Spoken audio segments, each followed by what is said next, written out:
Hey everyone, I'm Lauren Conlin, and I have a very special interview today. I'm joined by Raymond Castillo. Raymond, nice to meet you. Nice to meet you, Lauren. How you doing? I'm great. And Raymond, you actually were recently released from the MDC. You lived in the same unit as Sean Combs. You were there for about 46 months. And then you became Sean Combs's teaching assistant. So you became his teaching assistant when he created this leadership slash business course at the MDC, which is very cool that, and I'm sure you're looking back like, wow, I was the teaching assistant for Sean Combs, and we'll get there. But first, I want to ask you, when you met Diddy, I mean, I'm sure you had all these thoughts in your head of what he was like as a person, as a rapper, as an entrepreneur. What did you think when you met him in person? When I met Diddy in person, at first I was a little, I would say the truth, I was a little starstruck. 'Cause I was meeting the legend, the icon, Sean Diddy Combs. But as time went on, I got to really know Sean Combs as a regular human being. He was a he was a humbled man, and I got to know him for who he was. He was a respectful man, and he was about teaching. He just seen and understood. Yes, I will see him every day. I lived with Okay. him. You lived with him. Yeah, I lived with Sean Combs. Okay. And what was his demeanor like every day in the MDC? I mean, did he keep his head down? Was he just like minding his business? Did he have people around him? Anyone that he would hang out with on a regular basis? Well, he was someone who really cares, and he wasn't just talking. Like, he wasn't just running around talking to just any and everybody at all times, but he was somebody that was approachable. If you approached him and asked him for any advice or anything like that, he'll answer you 100%, and he was always willing to help. Always willing to help. That's one thing I can say about him. I learned and got to love about him. He always gave you 100% of himself. Um, he will set things to the side and make it things his priority. Like helping other inmates, you're saying? Yes, helping other inmates.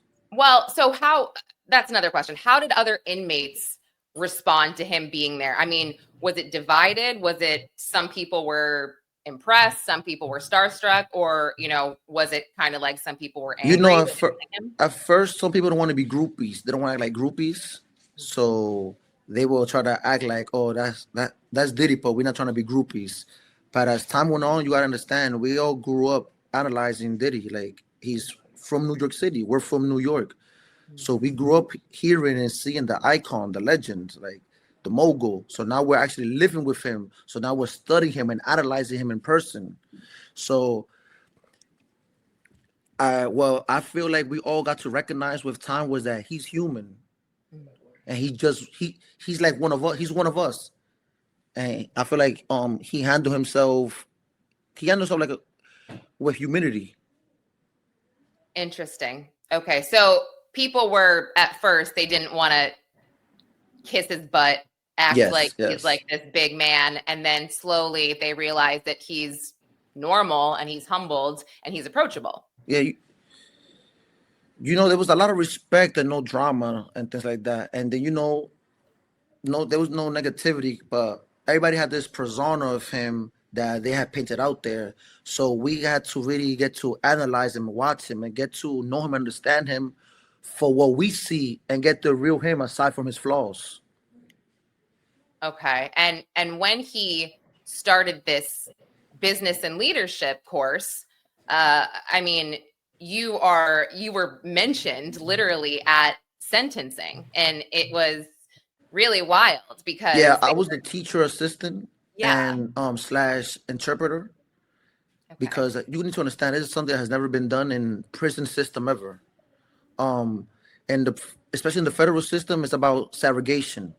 Black sticks with black, white sticks with white, Spanish sticks with Spanish, especially gang members.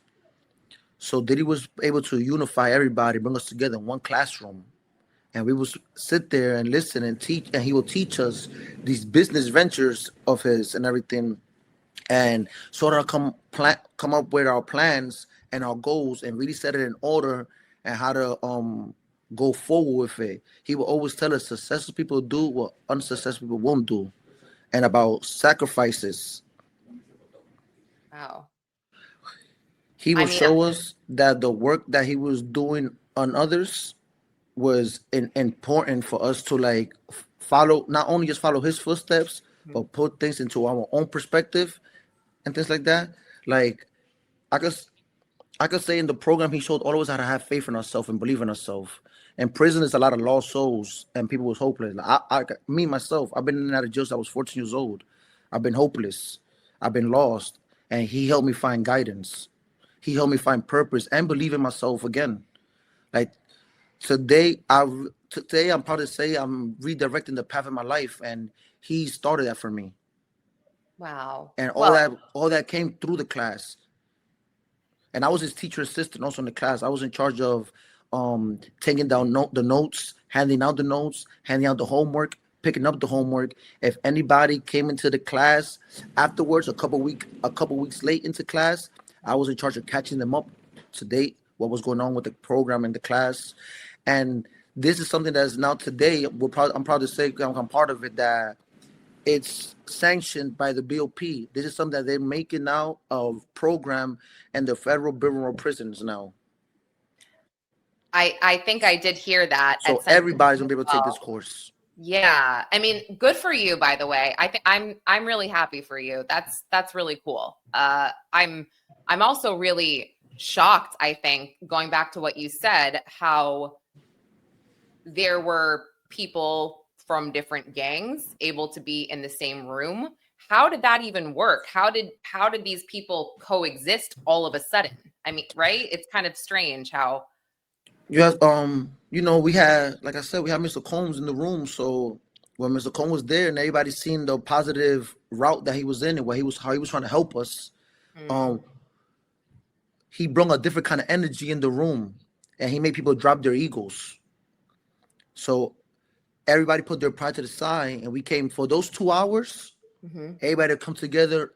He brought unity. Everybody come together as one. And I can say that once the program started, the class, the house was more peaceful. There was no incidents in the house after that.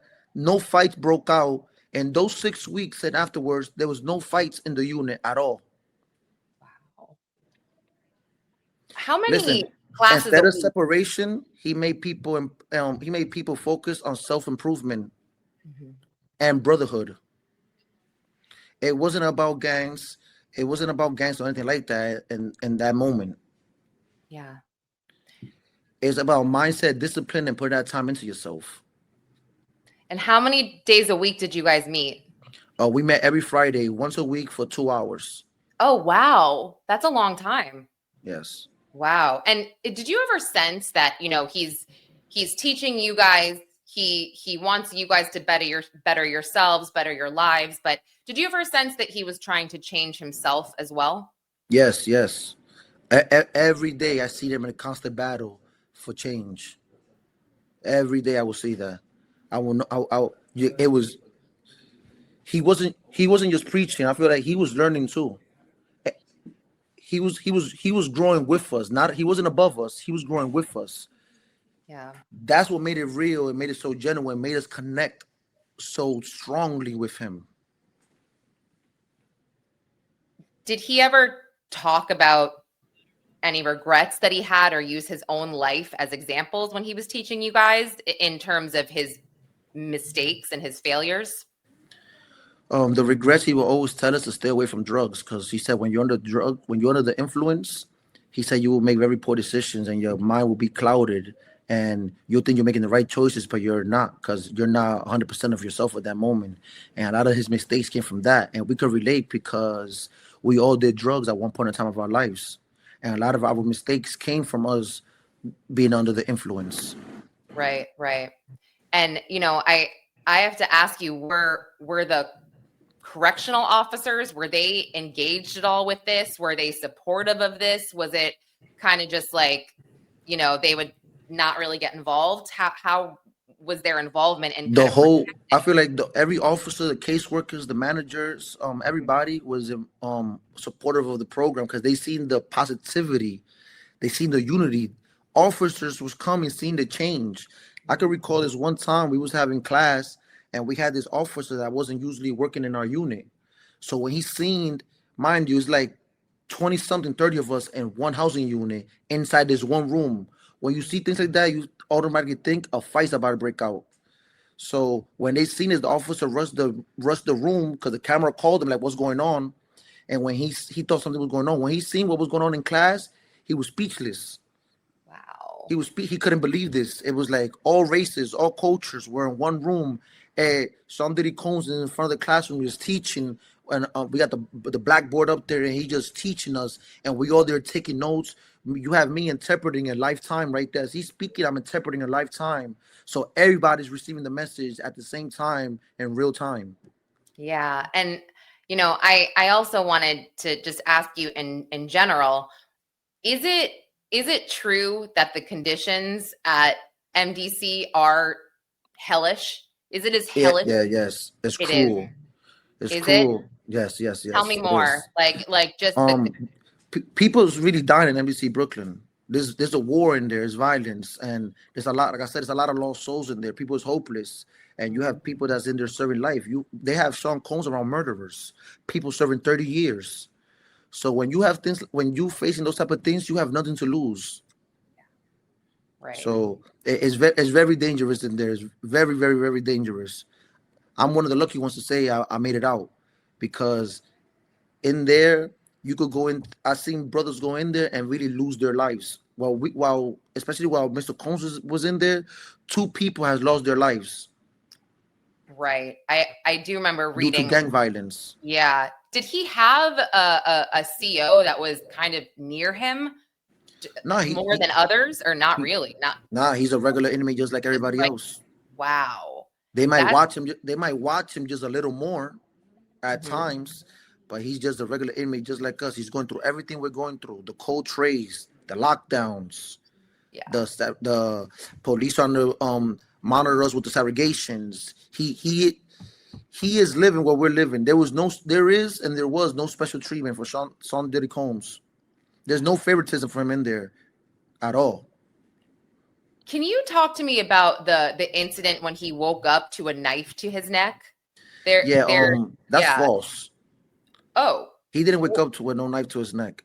Um, the incident I recall the incident because I'm the one that intervened when the incident was going on. oh, He was watching TV actually when this happened. He was watching Basketball Wives, and this West Coast gang member that was serving 30 years walked up to him and was really trying to take a chair from him that Diddy was already sitting on. The incident happened over a chair that nobody owns, that the facility owns. So he was trying to take this chair from Diddy. So Diddy, and mind you, Diddy wasn't scared. Diddy didn't flinch. He just stared the guy down and was asking the guy, "Your homeboy, why you coming at me like that about a chair that don't belong to none of us? You see, I'm watching TV." And the guy got hostile. I don't know if he was trying to look for some clout or he was having a bad day. He got hostile with Diddy. But this is where I seen Diddy's actual change. When the guy was getting hostile, Diddy tried to spread love to the guy and talk some positivity to the guy. And the guy wasn't trying to take heat of it. The guy went and got a knife.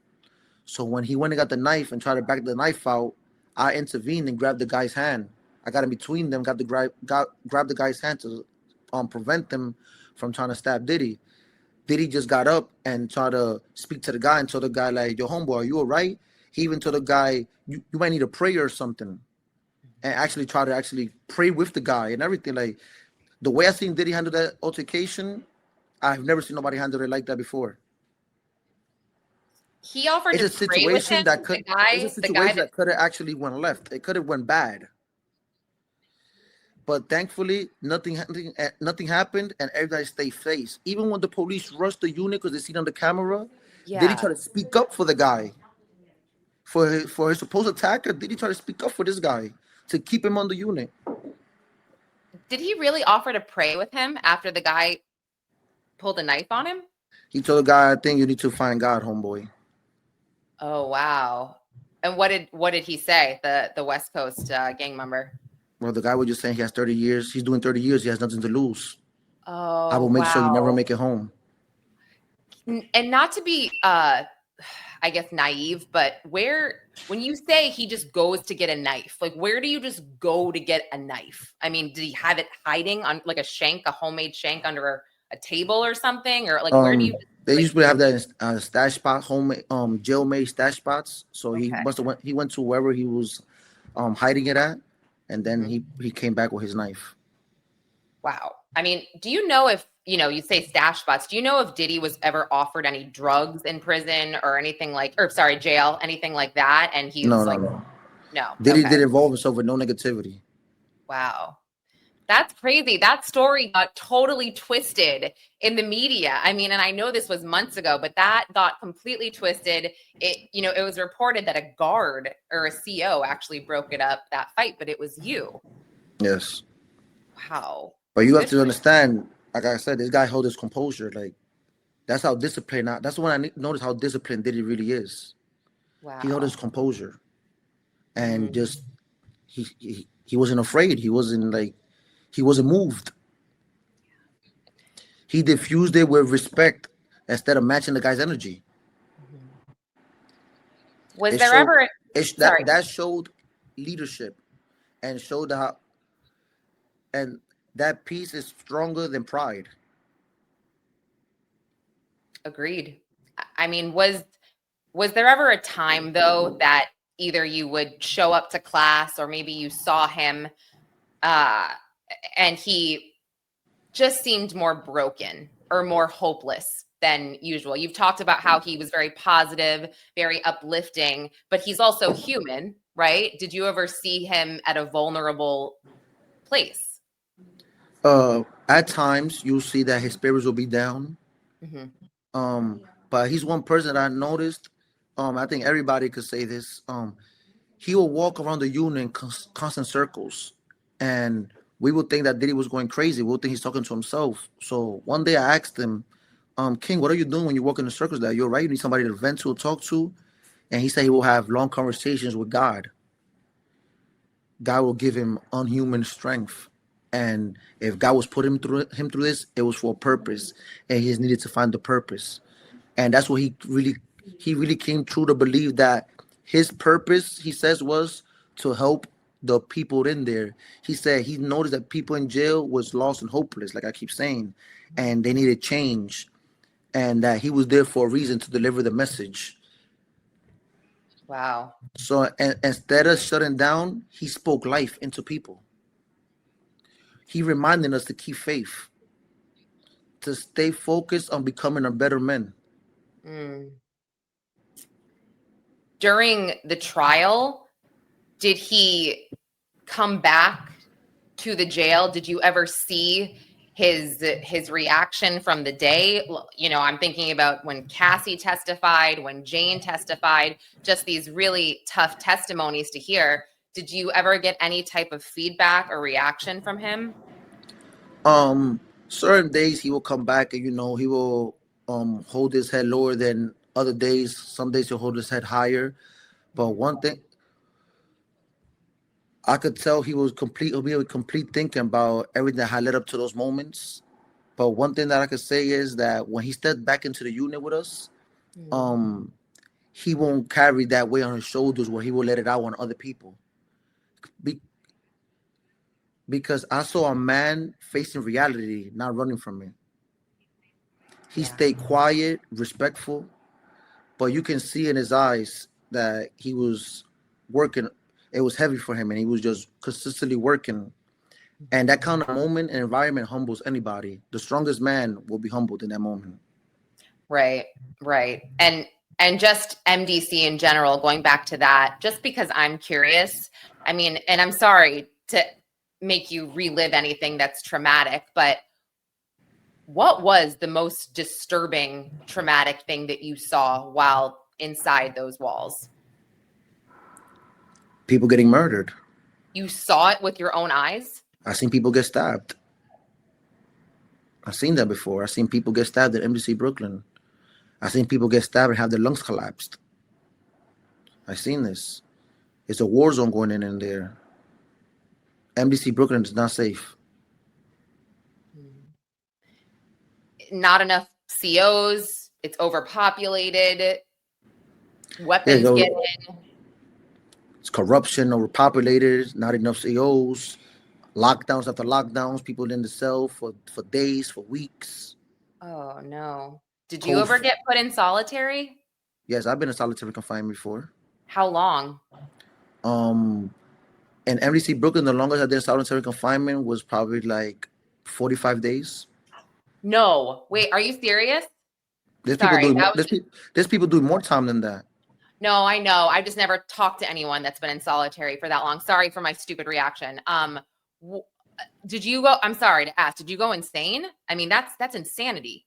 I won't say I'm going insane, but if you're not strong enough, you could go insane in there.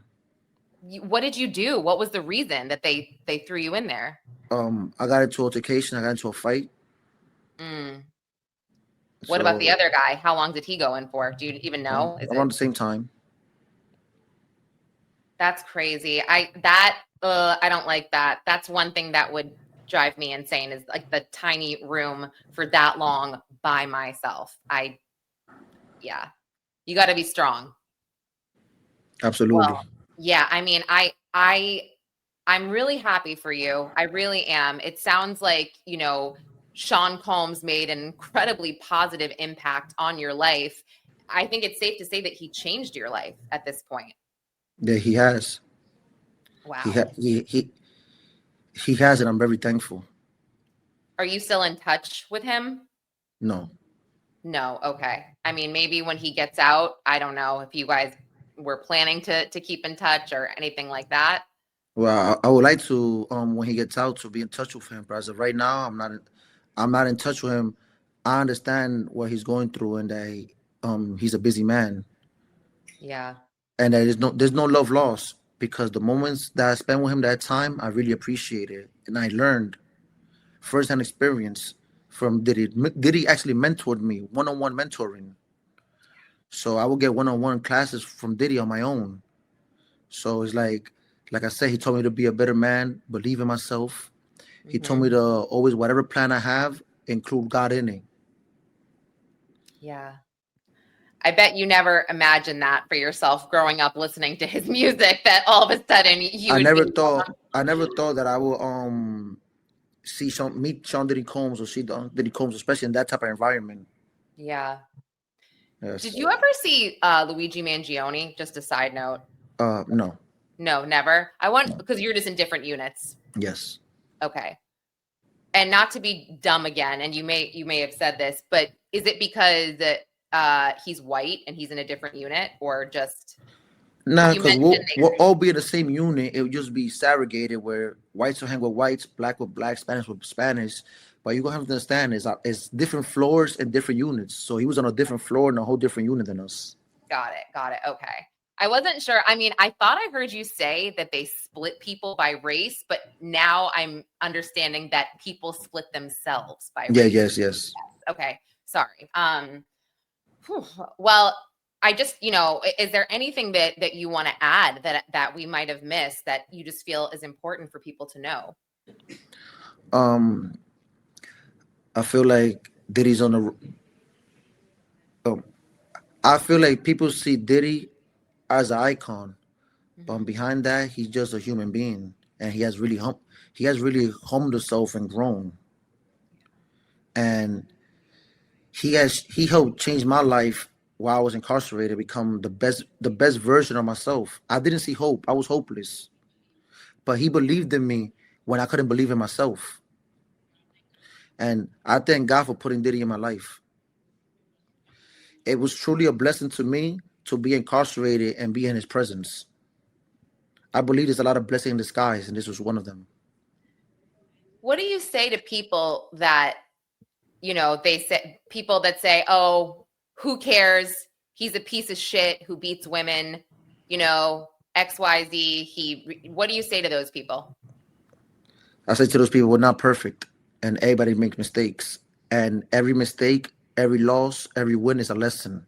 And that's how we grow and become better human beings, from our mistakes. How change is it something that you prove overnight. It's a process. And I see the firsthand the effort that he's putting in. Nobody's perfect. Nobody's perfect in life. And I will and but growth deserves recognition. And I feel like all these blogs and everybody's putting all these false narratives about him out there. And is people need to get to know the real Diddy. When you get to know the real Diddy, you understand him and you see that he's a father, he's a son, he's a loving person, he's a God-fearing man, he's a friend. Like he's so many things than what people's putting out there. And this is a man that's not just helping me. Diddy's touching everybody in there, helping everybody in there. This class is actually continuing going on now, and he's looking for ways to further the class, to to to keep it in jails and further it because he wants it to touch nationwide. He wants to help. His goal is to help at least 50 to 100,000 people to touch our souls and hearts by the time he gets released. So when he gets out, he could continue doing these things. This is a man with purpose that I believe has found his way again Mm. and is bringing light to those who have lost their light. And I think this is the what the world should know and what the world should be focused on. Well, I want to thank you so much for sharing and sharing your story. This is super interesting, like super interesting, and I'm really happy for you. I really will. I'll be thinking of you. I'll be praying for you, and yeah, I wish you the best of luck, Raymond. Thank you very much. Yeah, thank you for joining me.